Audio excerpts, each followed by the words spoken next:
teman-teman. Udah nih, sekarang saya coba openingnya sesimpel itu aja. Dan sekarang saya mau serahkan ke partner saya.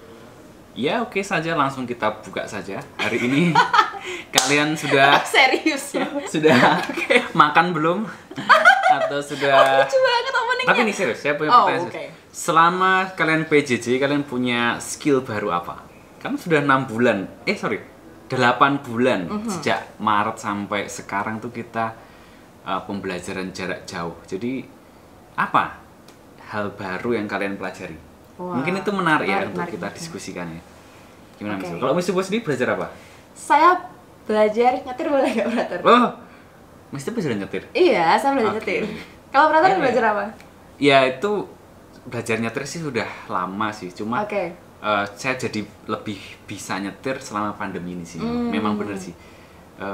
Tapi kalau skill baru yang lain yang saya pelajari ya apa ya, olahraga mungkin ya, lebih rutin. Kan udah pinter olahraga. Enggak juga sih, tapi hal yang baru itu tadi, lari. Oke, ngomong-ngomong tentang nyetir dan perjalanan ini, memang sih kali ini Miss Ibu, acara kita kurang lebih seri ini akan ada 4 segmen ya, dan kita akan memang banyak memakai analogi perjalanan ini. Oke, menarik nih, karena kan teman-teman juga mungkin familiar ya, sangat dekat dan mungkin sedikit merindukan, maka kita bisa bayangkan sekarang kita tentang belajar nyetir. Itu kan ya, kita memang dalam hidup itu kan driver of my life itu, driver of our life itu. Jadi kita semua diundang untuk menjadi driver untuk hidup kita. Maka pembicaraan kita ini memang akan berbicara tentang seputar hal-hal apa sih yang diperlukan untuk menjadi pengemudi yang baik, driver yang baik untuk hidup kita itu. Diri sendiri ya, Iya. Oke, Dan. Nah, kita kan tadi Fatan menjanjikan ada 4 segmen begitu ya, atau 4 ya segmen aja saya bilangnya ya, segmen. Nah, mungkin bisa, tadi kan Fatan juga bilang kita diibaratkan seperti menyetir nih, gitu kan, untuk kehidupan kita sendiri. Nah, mungkin harapan saya sih ini akan dibahas ya Fatan ya, maksudnya kayak 4 segmen ini dianggap seperti apa nih, diibaratkan seperti apa? Kita menyetir dalam perjalanan gitu ya, saya bayangin. Ya saya nyetir, masuk sapu pengaman, apa segala macam, saya udah pegang setir, kemudian pertanyaannya akan menjadi langkah apa selanjutnya? Oh iya, mungkin untuk memudahkan perjalanan kita, episode pertama kita akan bahas satu elemen penting dalam nyetir, yaitu kaca spion. Kita akan melihat kaca spion itu kegunaannya apa, lalu nanti di episode selanjutnya, di segmen selanjutnya ya, kita membahas bahan bakarnya itu, bensinnya, lalu untuk syarat berjalan gitu ya. Lalu di episode selanjutnya, di segmen selanjutnya yang ketiga itu kita bahas tentang perjalanannya sendiri, rute mana yang akan kita pilih, dan tentu saja tujuan akhirnya dong. Tujuan akhirnya itu kita akan bahas di segmen terakhir. Ya. Gitu. Baik, tadi kan kita sudah menyatakan kira-kira apa sih gitu ya yang akan kita bahas, yang kita dapat dari segmen-segmen yang akan kita punya nanti gitu.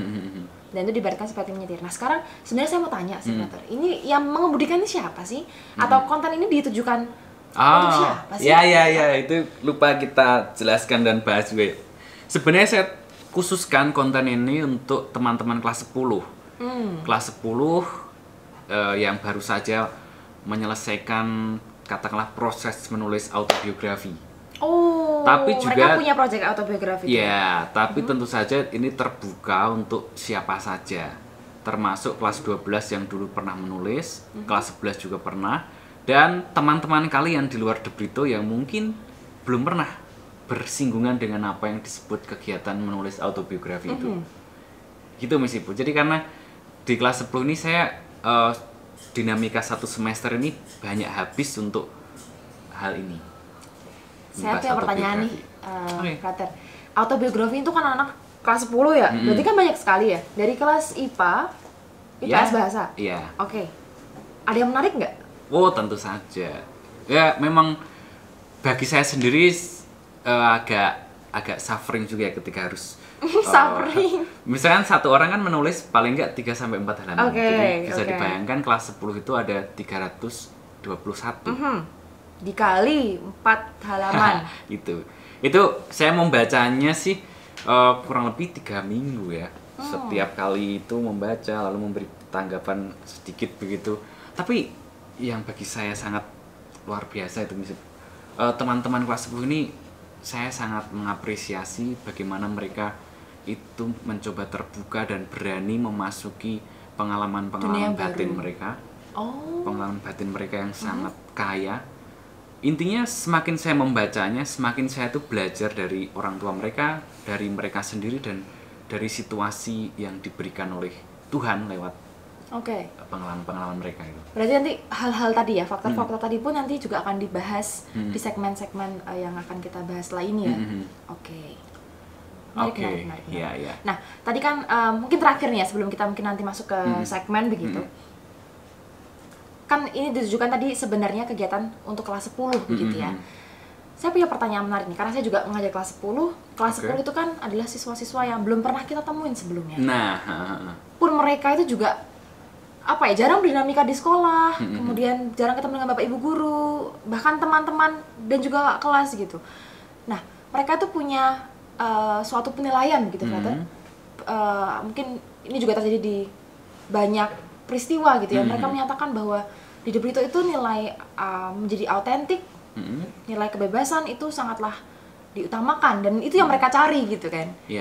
Tapi mungkin nanti kita akan membahas sejauh mana atau bagaimana sih itu sebenarnya diterapkan gitu ya. Nah, kalau dari Fata sendiri nih, melihat kelas 10 sekarang ini seperti apa ya?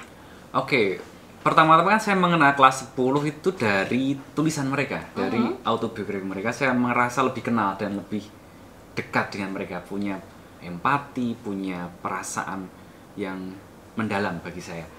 Kerap kali saya membawa mereka dalam doa saya juga. Tapi satu hal yang bisa saya katakan itu, ya anak-anak kelas 10 ini teman-teman yang sangat peka dengan bahasa. Jadi saya sendiri juga menjadi belajar untuk berkomunikasi lebih baik dengan teman-teman kelas 10 itu. Itu kesan saya, pengenalan singkat. Lalu saya juga tertarik untuk menanggapi beberapa pertanyaan yang memang sering muncul di kelas dan juga ketika kita wawancara dengan calon siswa The Brito tentang autentik. Itu artinya apa sih? Ya kalau mau lugas, singkat, padat itu, ya di sekolah ini menjadi autentik itu sama artinya menjadi pribadi yang unggul. Utuh. Agak mirip sama tema kemarin ya, kalau yang menjadi unggul tuh ya. Betul. Karena kita memang sekolah ini kan sekolah Katolik, jadi bertumpu pada semacam asumsi dari Kristiani. Orang Kristiani berasumsi bahwa kita manusia itu pada dasarnya adalah citra Allah. Dan citra Allah itulah yang disebut dengan autentisitas kita. Secitra dengan Allah. Kalau Tuhan itu bisa mencintai, artinya kita juga bisa mencintai. Kalau Tuhan itu bisa mencipta, berarti kita bisa berkreasi. Itu si misiku. Nah ini tadi saya masih secitra dengan Allah. Nah, tadi sudah sangat jelas gitu ya, dinyatakan sebenarnya kalau ketika Tuhan bisa mengasihi, kita juga bisa mengasihi. Ketika Tuhan bisa menciptakan sesuatu, kita juga bisa membuat sesuatu pastinya. Nah, itu sudah mulai jelas, tapi mungkin akan lebih menarik ketika konsep tersebut kita breakdown lagi nih, Frater. Ya, supaya tidak menjadi suatu hal yang hanya diterima sebagai nilai atau suatu hal yang abstrak. Nah, maka kita sangat mengencourage teman-teman untuk setelah ini tetap tonton dan ikuti kisahnya, istilahnya kayak obrolan kita di segmen-segmen selanjutnya nih ya. Sampai berjumpa di segmen 2 sampai dengan 4. Sebentar teman-teman. Ada hal penting yang lupa disampaikan. Di segmen 4 nanti teman-teman akan mendapatkan penawaran menarik dari Frater. Ini udah kayak jualan rumah aja ya. Ya benar. Memang sih. Dapat penawaran menarik. Saya punya penawaran menarik untuk kelas 10 ya terutama. Tapi juga terbuka untuk teman-teman yang lain. Dan pastinya akan menguntungkan teman-teman, tapi kita simpan di akhir aja lah ya. Sampai jumpa.